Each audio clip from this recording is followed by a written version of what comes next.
น้ำนี่ชุ่มคอดี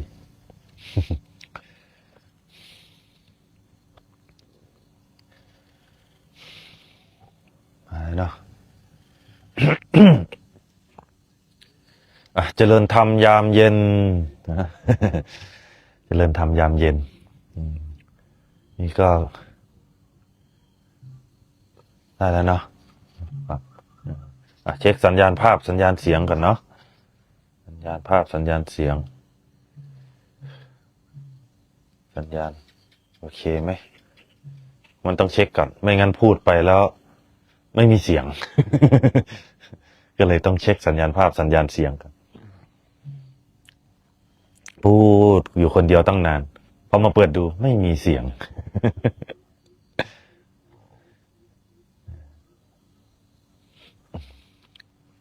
เห็นเนาะ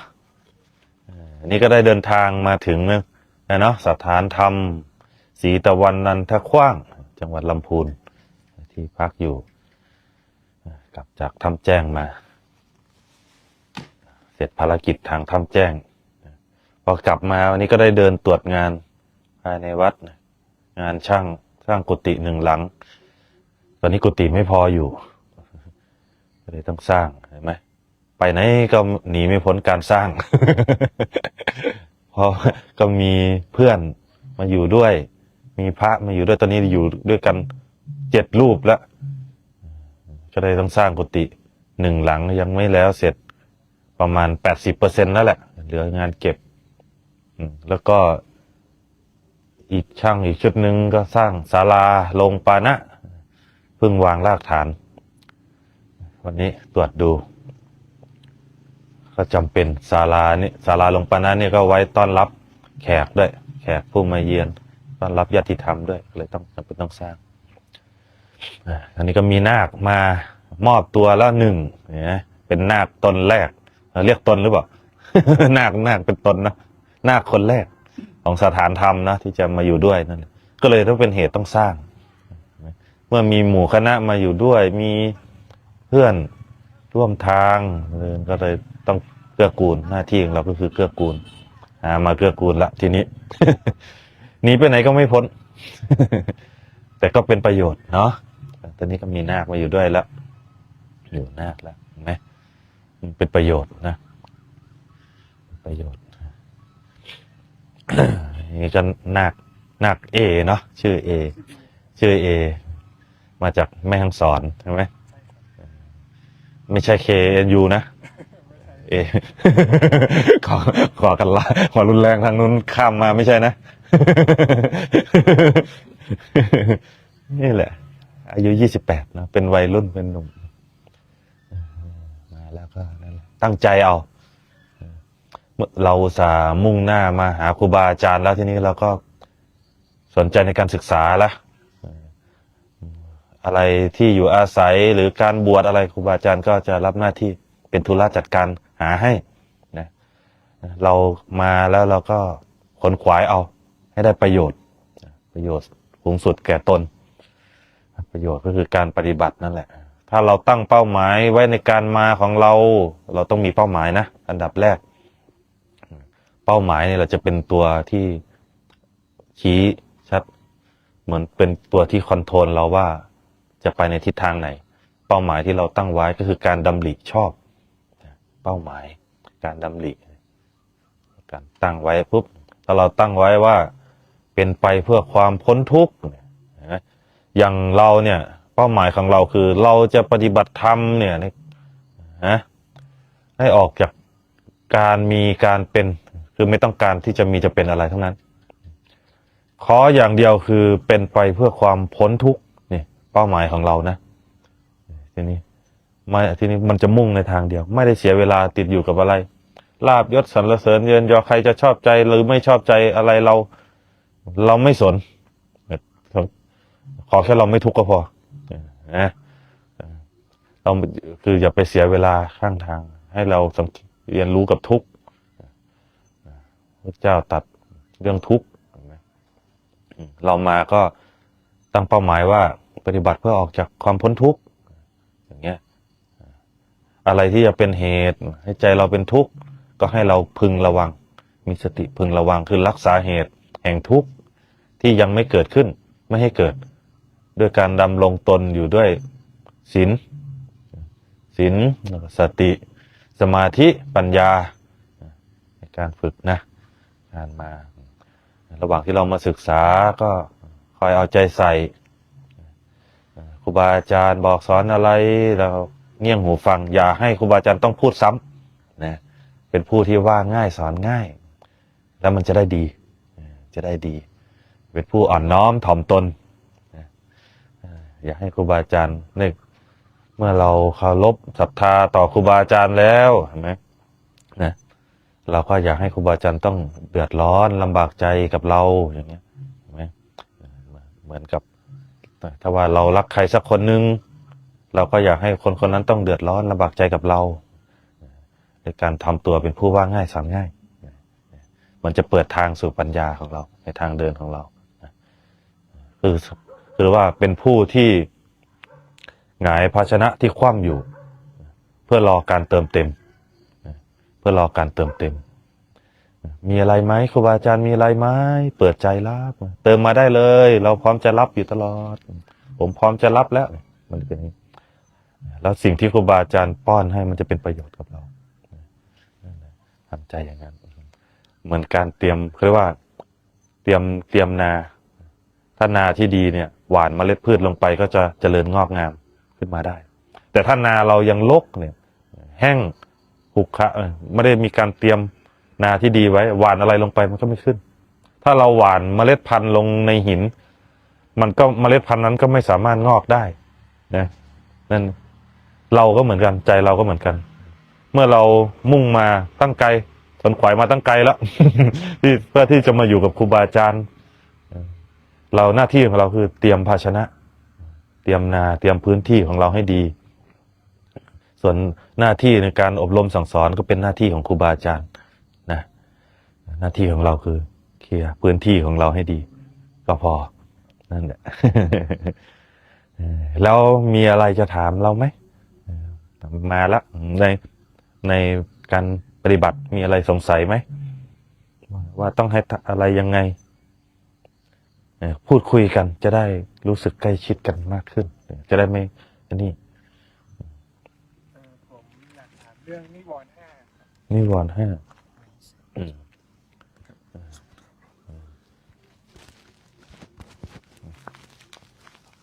พูดเลยผมอยากถามเรื่องนิวรณ์ห้าครับ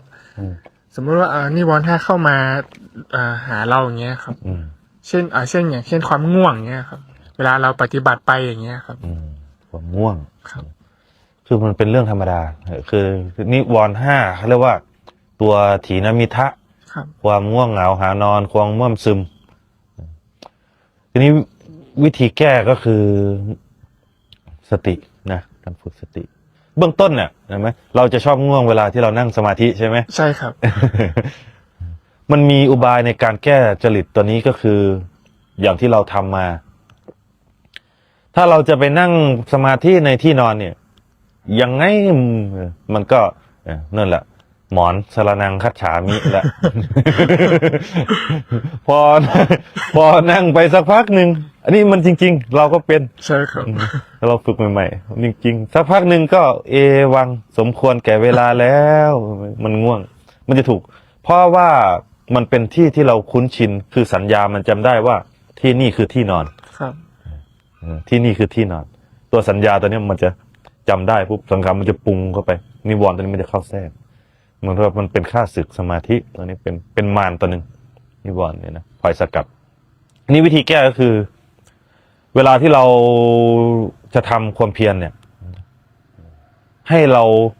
กำหนดเขตกำหนดที่นั่งที่นอนที่เดินจงกรมเนี่ยที่นั่งที่นอนให้อยู่คนละที่ถ้าที่เดินจงกรมก็ให้ที่หนึ่งที่นั่งภาวนาก็ที่หนึ่งมันให้เรากำหนดอย่าไปนั่งในที่นอน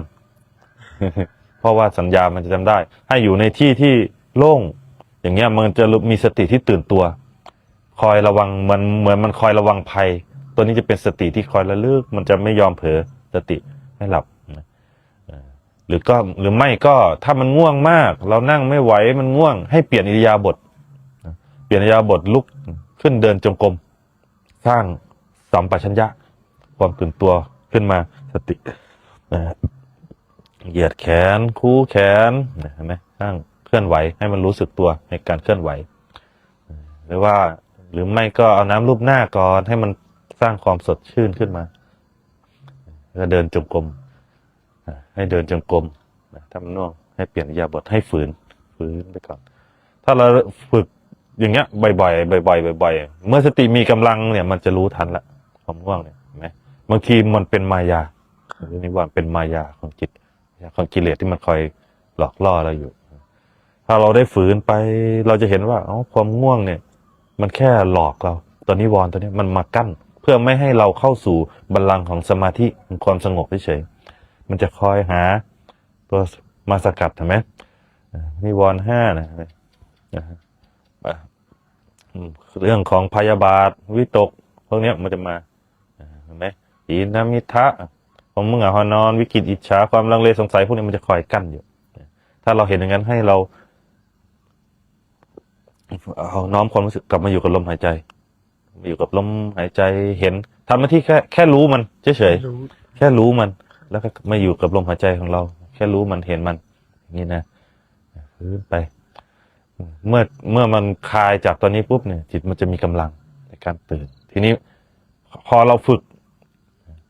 จนมันชำนาญเมื่อสติมีกำลังมากจิตมีกำลังเนี่ยทีนี้ไม่กินก็ได้ไม่นอนก็ได้ทีนี้ในการฝึกใหม่ๆต้องฝืนอาศัยการฝืนเรียนรู้จนสุดกำลังนั่นแหละจนสุดกำลังถ้ามันทำทุกวิถีทางแล้วมันไม่ไหวถ้าไม่ได้นอนคืนนี้ตายแน่ๆเลยก็ให้นอนมันเป็นเรื่องมันก็ให้นอนต้องนอนแล้วทีนี้พอนอนพักแล้วสำคัญมันอยู่ที่ความรู้สึกตัวแรก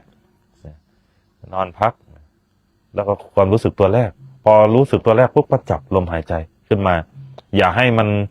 อยู่ในอาการที่ง่วงเหงาหานอนอย่าให้มันลากอยู่ใช่ไหมเพราะว่านอนตื่นเดียวนอนตื่นเดียวคำว่านอนตื่นเดียวคือรู้สึกตัวตอนไหนก็ให้ลุกตื่นแล้วก็ย้ายออกจากที่นอนไปทำความเพียรไปนั่งสมาธิอยู่นั้นเมื่อก่อนเราทำเนี่ยเราทำแบบนี้แหละเรานอนเราจะกำหนดเวลาไว้ว่าถ้าเราทำความเพียรไม่เลย4 ทุ่มขึ้นไปเราจะไม่นอนถึงมันจะง่วงขนาดไหนก็ตามเราจะนั่งอย่างนั้นแหละแต่จะไม่นอนจะไม่ให้มันหลับนั่งสับประงกอย่างนั้นแหละถ้าสับประงกมันฝืนรู้สึกตัวสงบเงี้ยรู้ว่ามันง่วงแต่เราอาศัยเรียกว่าวินัยในการปฏิบัติตัวฝืนมันทีนี้มันจะรู้งานจะรู้ถ้าไม่ถึงเวลานี้มันจะไม่หลับยากให้หลับมันก็ไม่หลับทีนี้เห็นไหมมันฝึกจนมันชำนาญมันรู้งานของมัน4 ทุ่มพอเลย4 ทุ่มเราก็ฝึกพอเราได้พัก1 ชั่วโมง 2 ชั่วโมงเงี้ยรู้สึกตัวตอนไหนลุกออกจากที่นอนแล้วก็ไปทำความเพียรไปเดินจงกรมเมื่อก่อนไปล้างหน้าเอาไกลๆนู่น ไปออกให้ห่างจากที่พักออกให้ห่างจากที่นอนเลยไปทำความเพียรไปเช็ดถูศาลาปัดกวาดอะไรจัดเสนาสนะอยู่ตรงนู้นแล้วกลางวันเราก็จะไม่นอนกลางวันเราจะไม่นอนเราจะเป็นผู้นอนตื่นเดียวไม่นอนจะไม่เห็นแก่การหลับการนอนเป็นผู้ที่เรียกว่าฝึกตนให้เป็นผู้หลับน้อยตื่นนานไม่ใช่ว่าหลับนานตื่นน้อยนอนเลยทั้งวีทั้งวัน ฝึกตนให้เป็นผู้หลับน้อยตื่นนานถ้าอย่างนี้คือข้างในเนี่ยจิตข้างในมันจะรู้เป็นผู้รู้ผู้ตื่นอยู่ตลอดแม้แต่หลับไปแค่ชั่วขณะหนึ่งก็รู้สึกตัวรู้อยู่ในการความกิริยาในอาการที่หลับนั้นด้วยมันจะรู้สึกตัวได้เร็วในจิตจะมีกำลังจะพัฒนาได้เร็วต้องฝืนใส่การฝืนความคุ้นชินเดิมๆของเรานี่แหละครับฝืนเห็นไหมถ้าเรา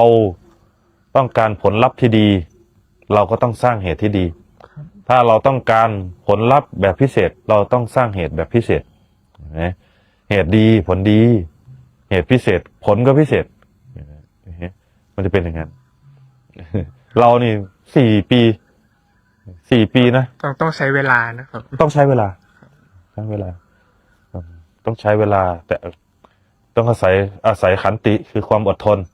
แล้วก็ความวิริยะคือความเพียรเนี่ยนี่แหละการฝึกนะครับ ถ้าเราจะมาแล้วเราก็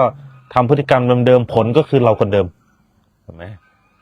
เราต้องใช้เวล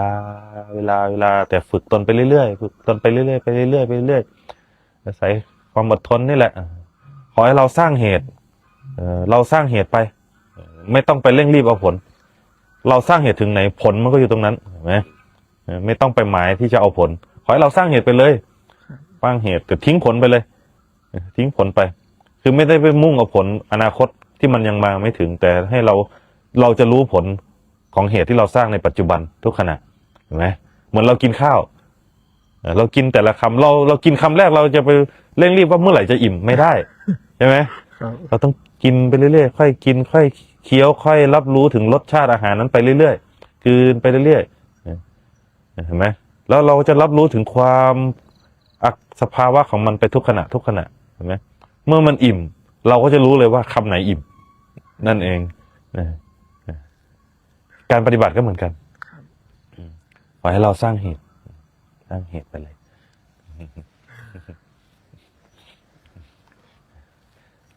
ไม่ต้องกลัว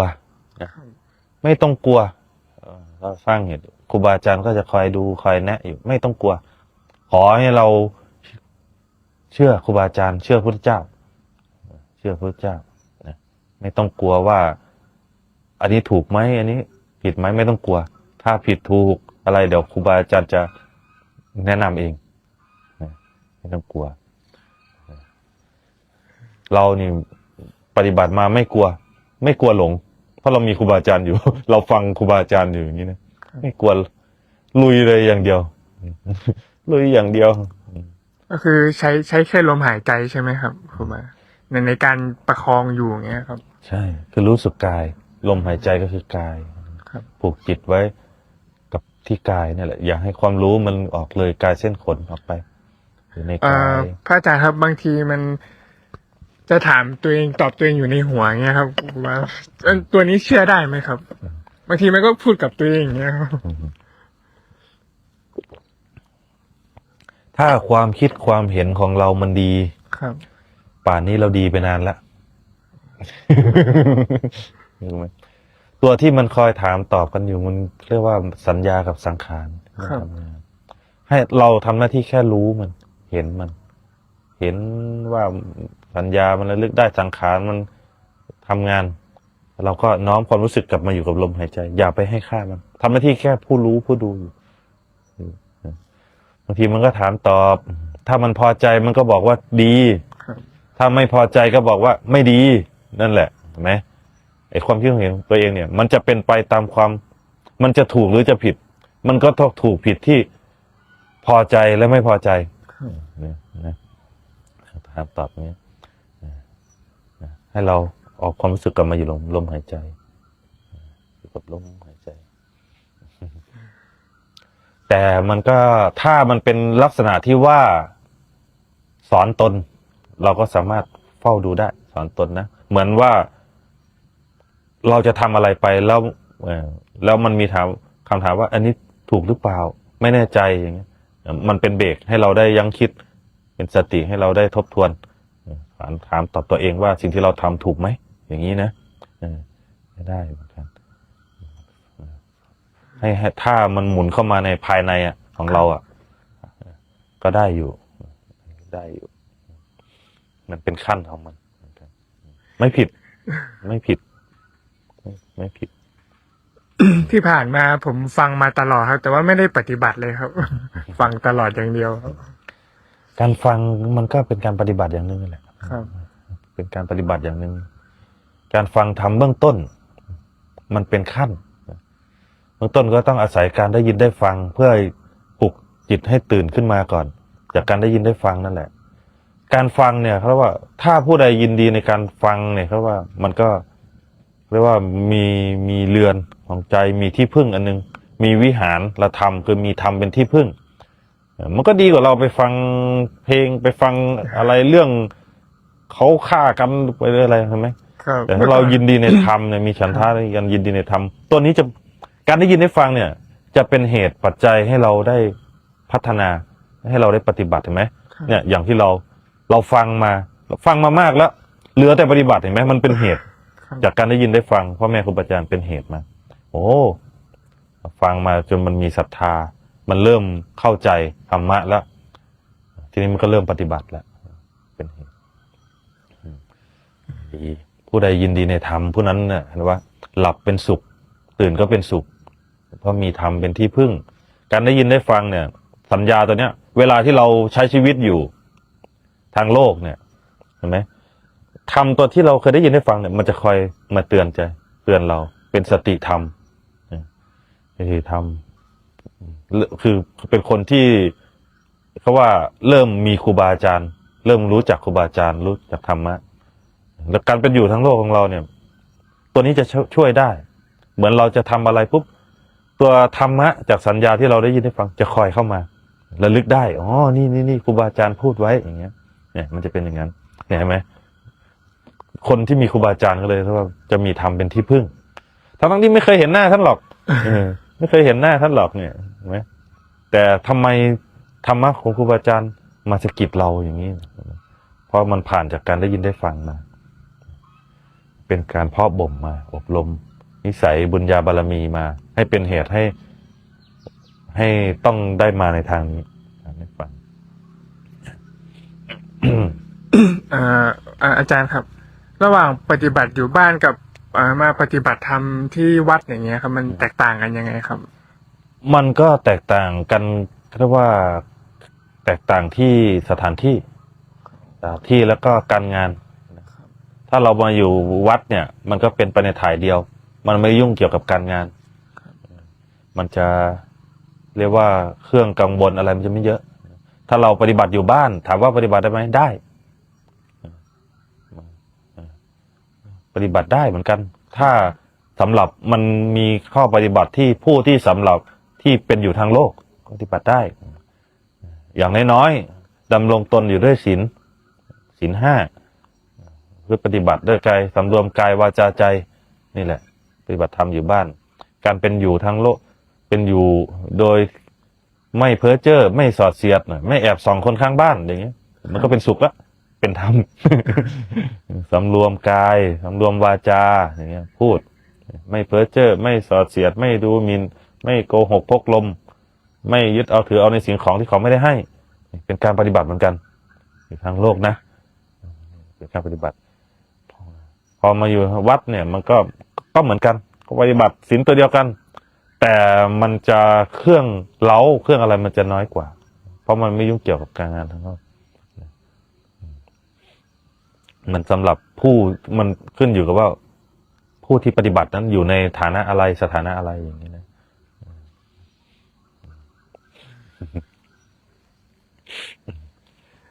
สมมติว่าถ้าเรายังแบบติดในเรื่องของกามอย่างเงี้ยครับครูบาจะออกจากมันยังไงครับฝึกเจริญสติพิจารณาให้เห็นโทษมันกามการหลงในรูปรสกลิ่นเสียงโผฏฐัพพะนุ่มเบาแข็งอ่อนพวกนี้พิจารณาให้เห็นนะอย่างเริ่มแรกให้พิจารณากายนะนี่มันจะเป็นเหตุปัจจัยไปการหลงรูปหลงในรูปรูปที่ว่าสวยว่างามรูปหญิงรูปชายเราพิจารณาไปให้เห็นความเป็นอนิจจังความไม่เที่ยงเพื่อคลายออกจากความยินดีพอใจความหลงไหลได้ปลื้มรูปเสียงอย่างเงี้ยเสียงเนี่ยก็จัดอยู่ในรูปอันนึงรูปเสียงเนี่ยเสียงที่พึงพอใจเพลงไพเราะที่เราเคยเพลิดเพลินพวกนี้พิจารณาให้เห็นมันให้คลายออกตัวนี้มันจะเป็นเหตุไปเรื่องของอาหารนี่ก็เกี่ยวด้วยไหมครับอาหารก็มีส่วนก็ลดไงอาหารก็รูปรสกลิ่นเห็นไหมอาหารรูปถ้าเป็นอาหารบูดอาหารเน่าเลยไม่กินเห็นไหมเพื่อถ้าไม่งั้นท่านจะว่าให้พิจารณาอาหารปฏิกูลเหรอเห็นไหมให้เห็นรูปอาหารจัดจานมาอย่างดีมีกลิ่นอันหอมหวนเนี่ยเห็นไหม พอเคี้ยวเข้าไปแล้ว เข้าไปสัมผัสในกายกลืนลงไปแล้วไปไหนล่ะตามรู้มัน ตามรู้กระบวนการอาหารที่เราหลงในรูปรสกลิ่นเสียงพอกลืนพอพ้นริมฝีปากเข้าไปพ้นเนี่ยกลืนลงไปเนี่ยรูปไปไหนรสไปไหนกลิ่นไปไหน ความอร่อยไปไหนเห็นไหมพอลงไปตกเห็นไหมขับถ่ายออกมาอ้าวแล้วอาหารเมื่อกี้หายไปไหนล่ะทำไมพอขับถ่ายออกมาเป็นมูดเป็นคูดแล้วทำไมมันไม่อร่อยเหมือนเดิมเห็นไหมให้เราตามรู้กระบวนการของมันพวกนี้จะคลายออกจากความหลงทั้งหมดความหลงทั้งหมดกินที่ว่าหอมหวนเนี่ยมันก็มีคู่ขนานอยู่ที่ว่าหอมเห็นไหมพอเข้าไปสัมผัสในกายใช่ไหมขับลมผายลมออกมาหายใจออกมาทำไมมันไม่หอมเหมือนเดิมใช่ไหมนี่แหละเป็นการใช้ปัญญาพิจารณาคือสอนจิตนะปัญญาตัวเนี้ยตามรู้ตามดูสอนให้เห็นความจริงตามความเป็นจริงอันนี้มันจะคลายออกทั้งหมดกามเนี่ยมันไม่หลงอะไรหรอกมันหลงอารมณ์อารมณ์กามคนที่เสพกามกันเนี่ยก็หลงอารมณ์นี่แหละเห็นไหมถ้ามันมีอารมณ์ขึ้นปุ๊บเนี่ยเห็นไหมขี้เหร่ขนาดไหนมันก็เอานะ ไม่สำคัญที่รูปแล้วกับสัตว์มันก็ยังเอาเลยใช่ไหมนั่นแหละกามเนี่ยถ้าเราฝึกตัวเนี้ยให้มันเห็นแล้วเนี่ยแล้วอารมณ์มันจะค่อยๆดับลงเหมือนน้ำที่มันค่อยๆดับไฟพอมันเย็นพอมันไม่มีเชื้อก็ดับสนิทแค่นั้นเองแต่ต้องใช้ปัญญาพิจารณาปัญญาพิจารณาทวนกระแสมันเนี่ยพิจารณาอาการ32อย่างเงี้ยอาการ32อาการ12ผมขนเล็บฟันหนังเห็นไหมจากเบื้องบนสู่เบื้องล่าง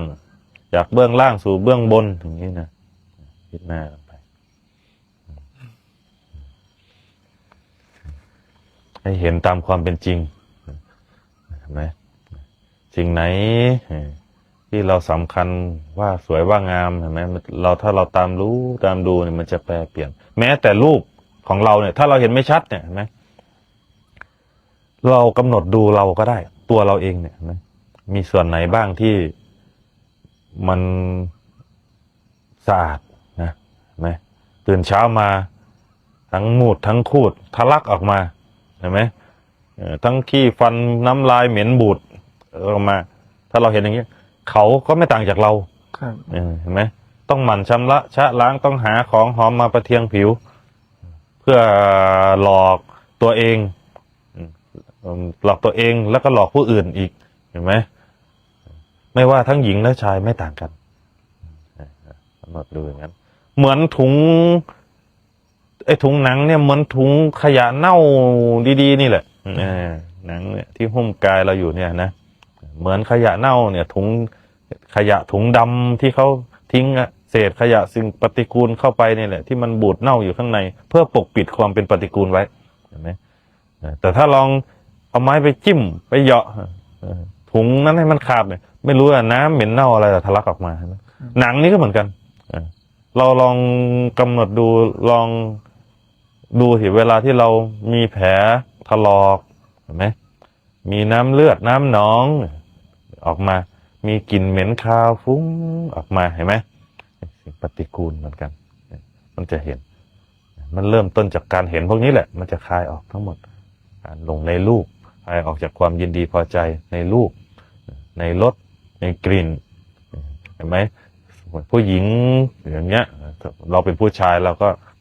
มันดูได้ชายก็จะหลงหญิงหญิงก็จะหลงชายใช่ไหมผู้หญิงนั้นน่ะถ้ามันสวยงามอยู่แล้วมันไม่ได้ฉาบทาไม่ได้แต่งไม่ได้หาน้ำหอมยี่ห้อแบรนด์เนมอะไรมาฉโลมผิวเห็นไหมแม้แต่ตัวเขาเองเขายังรับสภาพตัวเองไม่ได้เห็นไหมยังรับความจริงไม่ได้เขายังหาอะไรมาประเทียงผิวเห็นไหมเราก็ไม่ต่างกันถ้าเราเห็นอย่างนี้อ๋อมันไม่ต่างกันเห็นไหมถ้าเห็นตัวเองก็จะเห็นผู้อื่นได้มันไม่ต่างกันนั่นเอง ที่เราแบกนี่มันก็เป็นเหมือนถุงห่อขี้นะ ร่างกายนะพี่นานี้ไปพอตายลงก็เน่าเหม็นหนังวัวหนังควายเขายังเอาไปทำกองได้อยู่นะครับ เห็นไหมยังใช้ประโยชน์ไปทำแคปทำอะไรขายได้ประโยชน์อีกนะหนังวัวหนังควายกระดูกวัวกระดูกควายเขาวัวเขาควายนะแต่หนังคนนี่ทำอะไรไม่ได้เลย เขาทิ้งอย่างเดียวเห็นไหมเพราะมันสกปรกปฏิกูลจะเอาไปให้ใครก็ไม่มีใครเอา เพราะมันเน่าเหม็นเห็นไหมเห็นไหมหาประโยชน์สู้หนังวัวหนังควายก็ไม่ได้ ทั้งร่างกายเราเนี่ยหาประโยชน์สู้สัตว์ก็ไม่ได้นะเห็นไหมเห็นไหม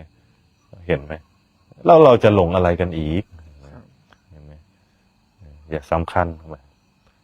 มันจะคลายออกในรูปพวกนี้จะคลายออก พระอาจารย์ครับสมมุติว่าเรายังมีพ่อแม่อยู่อย่างเงี้ยครับ แล้วเราทิ้งท่านมาบวชอย่างเงี้ยครับ เราจะเป็นคนเห็นแก่ตัวไหมครับ หรือว่ายังไงครับ พระพุทธเจ้า เราว่าพระพุทธเจ้าเห็นแก่ตัวไหมพระพุทธเจ้าเนี่ย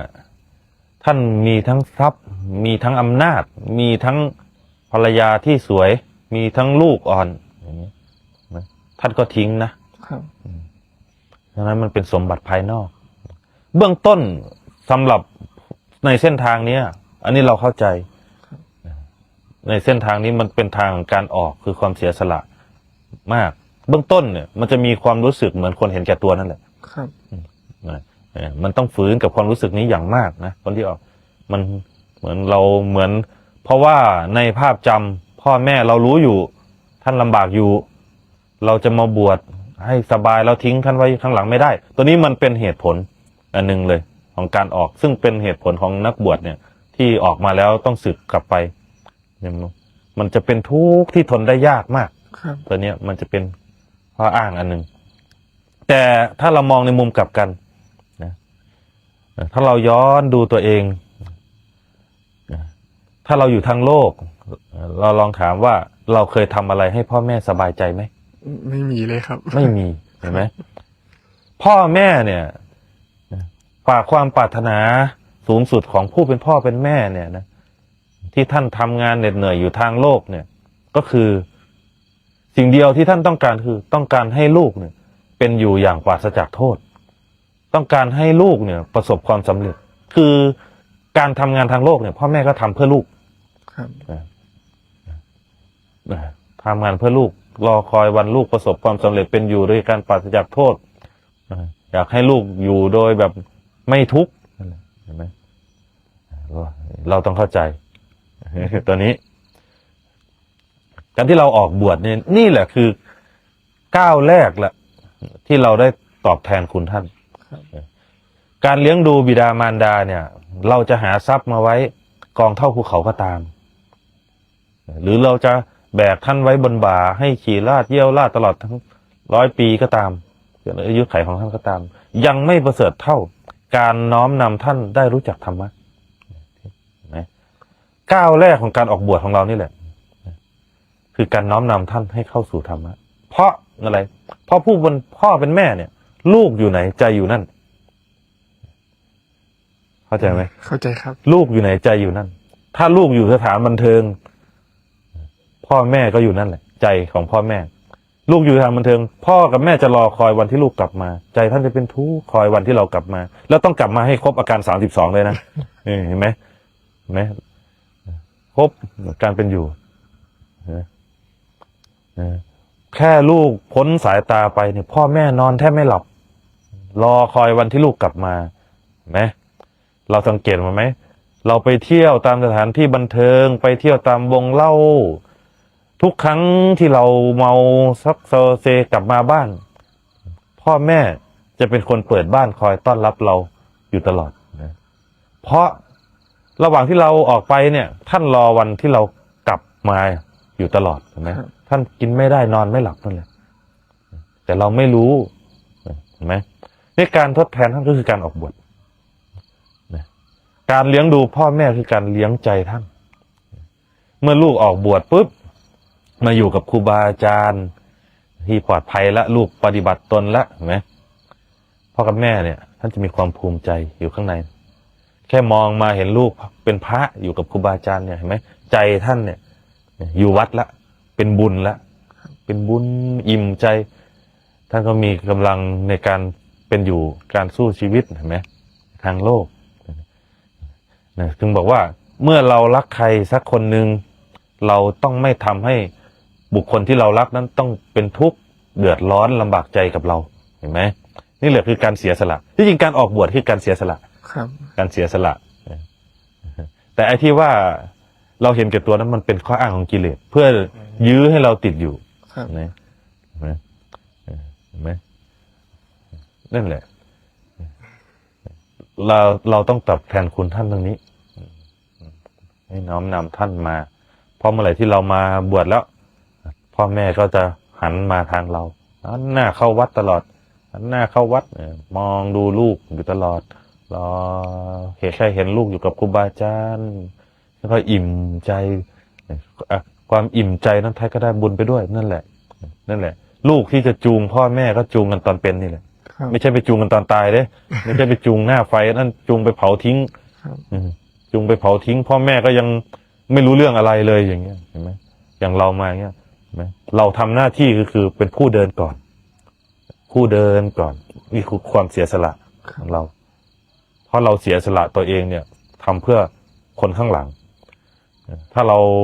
อยากให้เขารู้จักธรรมะรู้จักครูบาอาจารย์เหมือนเราต้องทำหน้าที่เดินก่อนด้วยความมีขันติคือความอดทนใครจะว่ายังไงก็ตามคนข้างบ้านจะว่าเราทิ้งพ่อแม่หนีมาบวชเอาตัวรอดก็ตามอย่าไปใส่ใจให้ย้ำชัดในเจตนาของเราคือเป้าหมายของเราสิ่งที่เราทำใครไม่รู้เรารู้แม้ไม่มีใครรู้แต่เรารู้เห็นไหม ลุงตู่ เรารู้แล้วก็เราทำเป้าหมายของเรา ครูบาเองก็เอาอย่างนั้นแต่มันจะมีความรู้สึกที่ทิ่มภายในเราตรงนี้เราต้องรับให้ได้ทิ่มภายในเพราะว่าคนที่มีพื้นฐานของความกตัญญูจะรู้สึกอย่างนี้คนที่มีความพื้นฐานของความกตัญญูจะรู้สึกเหมือนเราทิ้งมันจะเป็นบ่วงคอยเหนี่ยวรั้งเราอยู่เราต้องทำเหมือนกับว่าต้องอาถรรพ์ครับ บางครั้งนะเราก็ต้องยอมแลกเพื่อผลลัพธ์ที่ดีนะต้องยอมแลกต้องแม้จะแลกด้วยชีวิตก็ตามเพื่อผลลัพธ์ที่ดีเราต้องยอมแลกไม่งั้นผลมันก็คือเราคนเดิมพอเราไปอยู่ทางบ้านก็คือเราคนเดิมน่าจะหนักกว่าเดิมด้วยซ้ำนั่นแหละการเลี้ยงดูพ่อแม่คือการตอบแทนบุญคุณพ่อแม่ก็คือนั่นแหละน้อมนำท่านให้มาในทางนี้ต้องสู้หน่อยสู้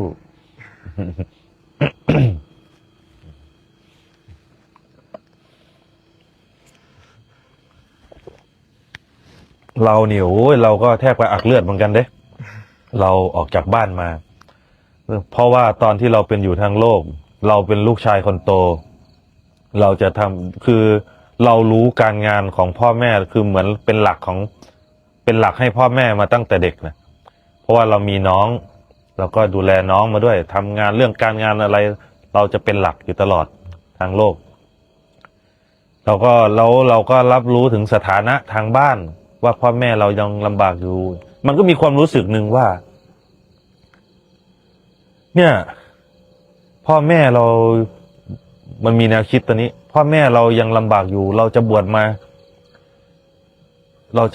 าตัวรอดคนเดียวไม่ได้มันเป็นช่วงเหมือนกันจังหวะนี้ถ้าเรารู้ไม่ทันก็เรียบร้อยสึกแต่เรามาพิจารณาเห็นตัวนี้แหละในการแทนคุณของผู้เป็นพ่อเป็นแม่อ๋อท่านเสียสละให้เราได้บวชเนี่ยท่านหวังอะไรอย่างนี้นะท่านหวังอะไรอย่างนี้นะท่านหวังอะไรจากเราท่านไม่ได้หวังให้เราเนี่ยไปช่วยงานท่านเลยแต่ทำไมพ่อแม่เสียสละให้เราได้บวชทั้งที่ท่านก็ยังลำบากอยู่เนี่ยเรามาเห็นโอ้จะมีวิธีไหนที่เราจะตอบแทนบุญคุณท่านอย่างนี้นะเราก็เลยทุ่มทุกอย่างลงในการขวนขวายในการปฏิบัติเห็นบุญคุณเห็นคุณของครูบาอาจารย์ไหม ครูบาอาจารย์เรามาอยู่กับครูบาอาจารย์ญาติก็ไม่ใช่ พี่ก็ไม่ใช่ น้องก็ไม่ใช่ ญาติพี่น้องก็ไม่ใช่ทำไมท่านต้องทำขนขวายในการอบรมสั่งสอนเราอย่างนี้นะเห็นไหมท่านหวังอะไรจากเราพอเรามองออกไป พวกท่านเหล่านั้นไม่ได้หวังอะไรจากเราเลย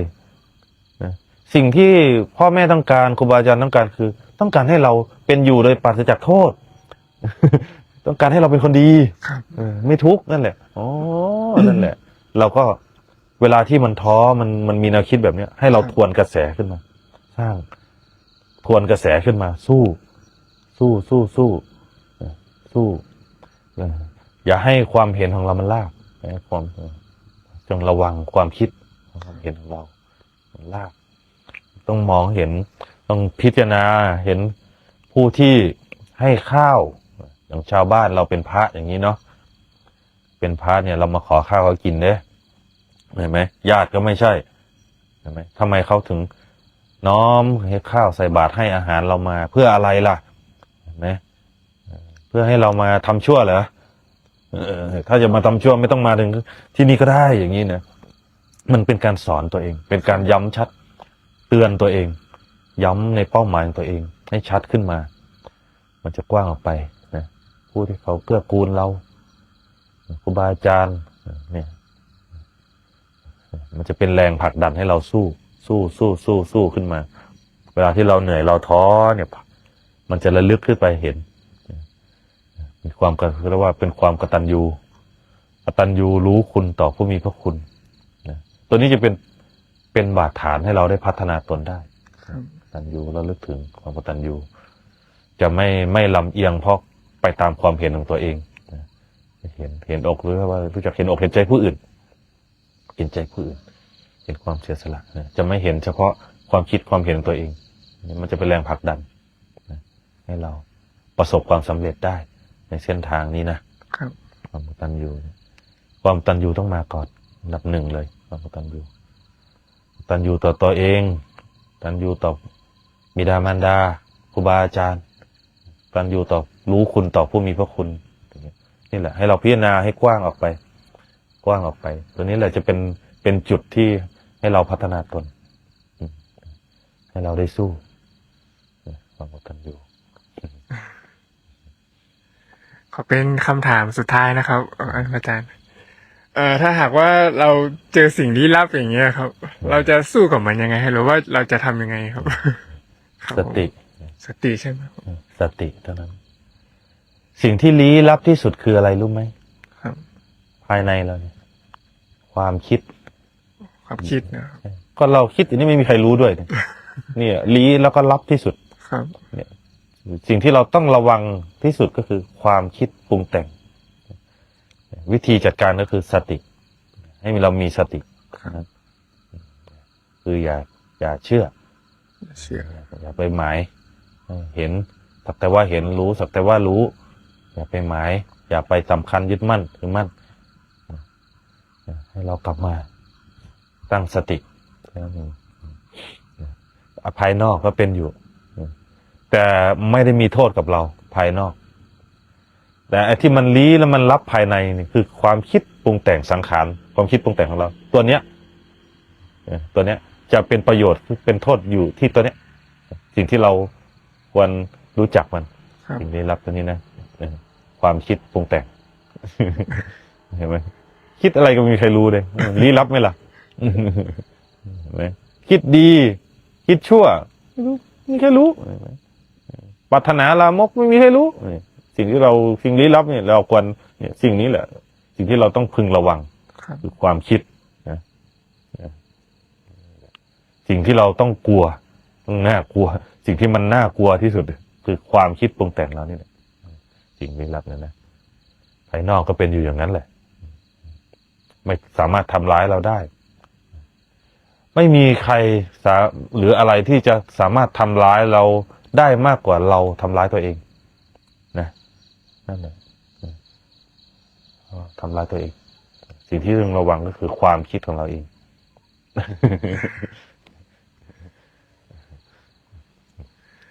ขออีกสักคำถามนะครับ ได้เลย ครับผม คุยกันได้ทั้งคืนแหละวันนี้ สมมติว่าเรานั่งสมาธิไปนานๆเนี่ยครับ เวลาแบบเกิดอาการปวดขาเหน็บชาขึ้นมาอย่างเงี้ยครับ เราจะเปลี่ยนอิริยาบถหรือว่านั่งให้ทนไปนานๆไปอย่างเงี้ยครับ ถ้าเราต้องการเรียนรู้ ให้ได้รู้จักในอาการของมันก็เบื้องต้นให้ฝืน ฝืนนะครับ ฝืนไปก่อนฝืนเอาสติอยู่กับลมหายใจ แล้วก็ฝืนดู เรียนรู้ เราจะเห็นนะ ถ้าเราฝืนไปเนี่ย เราจะเห็นอาการที่มันเป็นคือมันไม่เที่ยงนะมันปวดนะเห็นไหมถ้าเราทำสร้างเหตุเหมือนอย่างที่พ่อแม่ครูบาอาจารย์นะพระอาจารย์ยกตัวอย่าง ถ้าเราหวังทำงานแค่เป็นลูกจ้างรายวัน เราก็ทำเยอะแยะเราก็รับค่าแรงรายวันวันละ300แต่ถ้าเราหวังผลที่จะเป็นผู้บริหารเป็นเจ้าของกิจการ เราต้องทุ่มกำลังสติปัญญาความสามารถทุกอย่างลงไป ครับ เพื่อพัฒนาความรู้ของเราเข้าสู่ความสำเร็จฝืนการปฏิบัติก็เหมือนกันฝืนมาเลยดูสิว่าเลยนี้ไปมันจะเป็นไงไปยิ่งฝืนยิ่งปวดยิ่งเด่นสติยิ่งเด่นเพราะความรู้จะไม่ออกไกลตัว มันจะอาศัยเวทนานั่นแหละอาศัยเวทนานั่นแหละเห็นไหมยิ่งเวทนาเด่นความรู้ก็จะเด่นจะรู้เด่นมันจะไม่คิดออกไปที่อื่นแล้วเพราะตรงนี้มันเจ็บไง ใช่ครับ มันจะไม่ฟุ้งไม่ปรุงออกไปแล้วความรู้มันจะหมุนอยู่ในกายในสติปัฏฐานทั้ง4เลยกายเวทนาจิตเรียนรู้ไปต้องฝืนนะเห็นไหมมันบอกว่าเราสร้างเหตุพิเศษผลก็พิเศษมันจะแยกออกให้เห็นพอเราฝืนเรียนรู้จนสติมันรู้มันเอ้าเวทนานี้ก็ส่วนเวทนานี่กายนี่ก็ส่วนกายนี่จิตก็ส่วนจิตนี่เห็นไหมมันจะเห็นมันจะแยกออกให้เราเห็นเลยอ้าวต่างอันต่างมาต่างอันต่างเป็นต่างอันต่างอยู่เลยเห็นไหมมันจะแยกออกอย่างนั้นเมื่อสติมีกำลังนะแล้วก็ไม่ได้ขึ้นอยู่กับว่าเราจะพอใจหรือไม่พอใจเลยเห็นไหมแล้วก่อนหน้าที่มันจะเกิดเนี่ยมันก็ไม่ได้เกิดนี่เห็นไหมอ้าวแล้วเวทนานี้เป็นเราไหมล่ะถ้าเวทนานี้เป็นเรามันต้องอยู่กับเราตลอดนี่ใช่ไหมเพราะว่าทุกอย่างเนี่ยมีเหตุผลในตัวทุกอย่างเกิดขึ้นจากเหตุแล้วก็ดับลงเพราะเหตุเห็นไหมอ้าวพอเราเลิกนั่งเราลุกไปมันก็หายแล้วเห็นไหมก็แสดงว่าเวทนานี้ไม่ใช่เรานี่เห็นไหม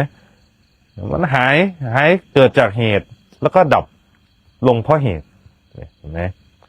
ถ้าปัญญามันจะเห็นอ๋อที่นี่มันไม่ได้หวั่นแล้วต่อไปมึงมาเถอะไม่ได้สนใจแล้วเนี่ยถ้าปัญญามันแทงเห็นไหมให้เรียนรู้ส่วนมากคนไปแตะปุ๊บไม่เอาแล้วกายเราขาจะหักเดี๋ยวจะพิกลพิการเส้นจะพลิกแล้วนั่นคือความสำคัญยึดมั่นในกายว่าเป็นเราอยู่แต่ถ้าเมื่อไหร่ที่เราทุ่มลงไปแล้วเรียนรู้จนเห็นว่ามันไม่ใช่เราแล้วเนี่ยเพราะเราไม่สามารถควบคุมได้เพราะทุกอย่างมันมีเหตุผลในตัวมันเกิดจากเหตุแล้วก็ดับเพราะเหตุไม่ได้อยู่ที่ว่าความพอใจและไม่พอใจของเราเราจะอยากให้เกิดหรือจะอยากให้ดับมันก็ไม่ดับเพราะมันยังมีมันไปตามเหตุใช่ไหมต่อไปมันก็เฉยแล้วทีนี้มันก็นั่งได้เพราะมันไม่ได้นี่แล้วมันแยกออกแล้วเห็นไหมแยกออกแล้วคลายจากผู้ยึดถือคลายจากผู้ยึดมั่นในกายคลายจากผู้ยึดมั่นในเวทนานั่นแล้วแต่อาการมันก็เป็นอยู่แต่ใจมันไม่ทุกข์มันไม่มีผู้เสพแล้วมันไม่มีผู้ยึดถ้าเราได้ฝืนได้เรียนรู้ปัญญามันเพราะมันเข้าใจแล้วว่าทุกอย่างเป็นไปตามเหตุจากเหตุโดยที่เราไม่สามารถควบคุมได้ไม่สามารถควบคุมได้แล้วก็มันไม่เที่ยงเห็นไหมมันไม่เที่ยงเกิดขึ้นแล้วก็แปรเปลี่ยนไปตามเหตุปัจจัยของมันเห็นไหมมันจะเป็นอย่างนั้นให้เราได้เรียนรู้สู้เท่านั้นถึงชนะสู้เท่านั้นถึงจะชนะแต่ถ้าเราสู้แล้วถอยเดี๋ยวมันไม่บรรลุเป้าหมายต้องอาศัยขันติความอดทนศรัทธาวิริยะศรัทธาถ้าเราศรัทธาในคำสอนแล้วก็คำสอนท่านสอนมาอย่างนี้ให้เรียนรู้นี่สู้หน่อยวางความเห็นของตนลงเนี่ยสู้ไปความเพียร ความอาถรรพ์มันเจ็บขนาดไหนเอ้าถวายชีวิตนี้ถวายร่างกายนี้ให้พระพุทธเจ้าไปเลยสักชาติหนึ่งตายในขนาด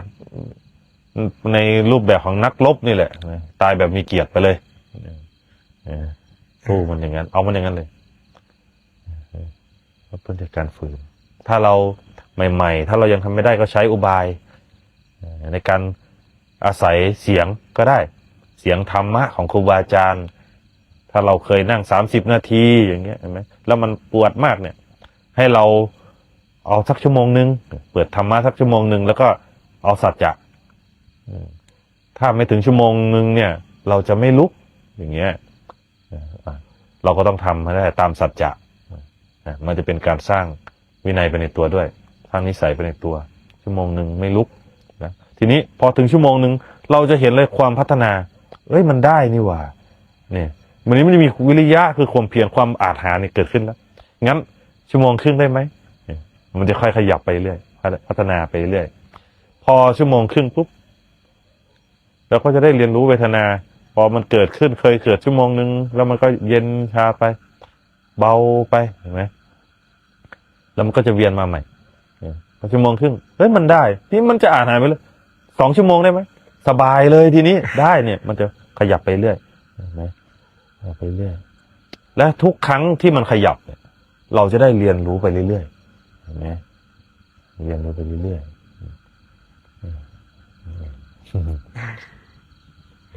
สู้เลยครับ กี่นาทีแล้ว11แล้ววันนี้พูดอย่างยาวมากเลยนะ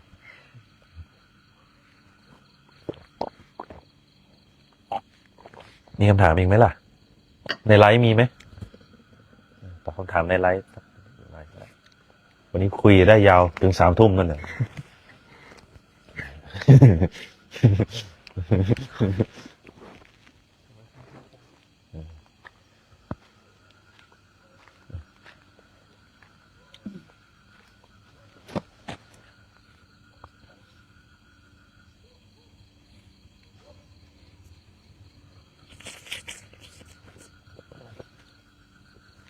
กับเรียนถามว่าอาการแบบไหนคือการปฏิบัติก้าวหน้า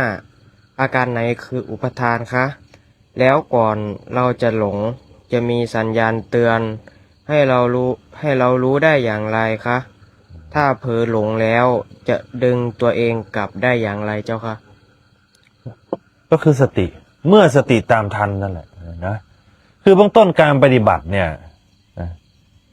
ไม่ใช่ว่าจะรู้เลยนะปฏิบัติเนี่ยมันจะหลงซะก่อนนั่นแหละเห็นไหมปฏิบัติเคยเห็นไหมผู้ปฏิบัติธรรมเมื่อก่อนก็ปฏิบัติอยู่ทางบ้านนั่นแหละไม่ได้รักษาศีลอะไรพอมาปฏิบัติก็มีความหลงยึดมั่นมีความสำคัญตนว่าตนเป็นผู้ปฏิบัติอีกเห็นไหมก็อันนี้ก็หลงเหมือนกันคือมันจะหลงเข้าไปเป็นซะก่อนจนไปเห็นทุกข์เห็นโทษของการติดอยู่ในความรู้นั้นนั่นแหละมันถึงจะรู้ว่าหลงการปฏิบัติเนี่ยมันจะหลงซะก่อนเรามาปฏิบัติออกจากความหลงเนี่ยมันถึงหลงซะก่อนถ้าเรายังไม่รู้ยังไม่หลงเลยอ่ะเราจะรู้ว่าเราหลงกับอะไรไหมมันจะไม่รู้แต่พอเราปฏิบัติไปหลงถ้าเรายังเชื่อครูบาอาจารย์อยู่เชื่อพระเจ้าอยู่มันจะมีสติคอยพอครูบาอาจารย์พูดปุ๊บมันจะระลึกได้เลยโอ้นี่เราหลงนี่หว่าเฮ้ยมันใช่อาการที่เราเป็นอยู่นี่หว่าเนี่ยเกิดความรู้สึกตัวขึ้นมาก็จะกลับมารู้พอปฏิบัติไปอีกเห็นอะไรเกิดขึ้นมันก็จะเป็นสิ่งนั้นซะก่อนมันจะหลงคือการที่เราเห็นว่าเราติดอยู่กับอะไรแล้วเราทุกข์เราสามารถสลัดออกได้นั่นแหละคือการพัฒนาปฏิบัติจะเข้าไปเป็นซะก่อนไปทีละก้าวนะการปฏิบัติเนี่ยนะทีนี้เราจะแก้ไม่ให้หลงได้ยังไงใช่ไหมเรารู้เราเห็นอะไรก็ตามแค่รู้แค่เห็นแต่อย่าสำคัญแม้แต่ความรู้เรียนรู้ยอมรับไม่ตัดสินแล้วก็สลัดคืนความรู้นี่จะไม่หลงการสลัดคืนคือติดอยู่แค่รู้เฉยๆแล้วก็สลัดออก วิธีนะวิธีที่จะไม่ให้หลงในการปฏิบัติคือ เราเห็นอะไรก็ตามให้น้อมเอาไตรลักษณ์เข้าไตรลักษณ์เนี่ยคือสลัดคืนให้เห็นความไม่เที่ยง แม้แต่ในความรู้ของเราไม่เที่ยงมันจะแก้ได้การปฏิบัติเราที่นี้มันจะพัฒนาไป เพราะว่าการปฏิบัติเนี่ยมันปฏิบัติเข้าไปสู่ความไม่มีไม่เป็น เราจะเช็คได้เลยว่าถ้าเรายังมีความสำคัญตนว่าเรามีเราเป็นอยู่นี่ยังหลงอยู่นะแต่ถ้ามันพ้นออกจากการมีการเป็นแล้วนั่นแหละพัฒนาได้นั่นคือความเป็นปกติถ้ามันไม่มีไม่เป็นอะไรแล้วนั่นแหละปกติคำว่าไม่มีไม่เป็นก็คือมันไม่มีความสำคัญไม่มีทิฏฐิไม่มีมานะไม่มีความสำคัญตัวปฏิบัตินะนั่นคือพัฒนานั่นคือความเป็นปกตินะการปฏิบัติธรรมนะถ้ายังมียังเป็นอยู่เป็นผู้รู้อยู่เนี่ย ยังไม่ปกติ มันยังหลงในรู้อยู่นะหลงในความรู้นั้นอยู่ต้องสลัดคืนความรู้นั้นด้วยถึงจะปกตินะเราเช็คได้แล้วทีนี้เราจะรับรู้ถึงว่ามันเป็นอิสระใจที่เป็นอิสระนั่นแหละนะเราจะรู้ได้การปฏิบัติธรรมนะที่พัฒนาคือใจที่เป็นอิสระนั่นแหละเนาะให้ไปครบให้เวลาแล้วมั้ง อีกหนึ่งคำถามครับ หนึ่งคำถาม ขอโอกาสสอบถามครับ ตัวรู้ที่แท้จริงคือรู้สึกตัวใช่ไหมครับ ก็ใช่นะตัวสตินั่นแหละตัวสตินั่นแหละคือตัวรู้ตัวสติ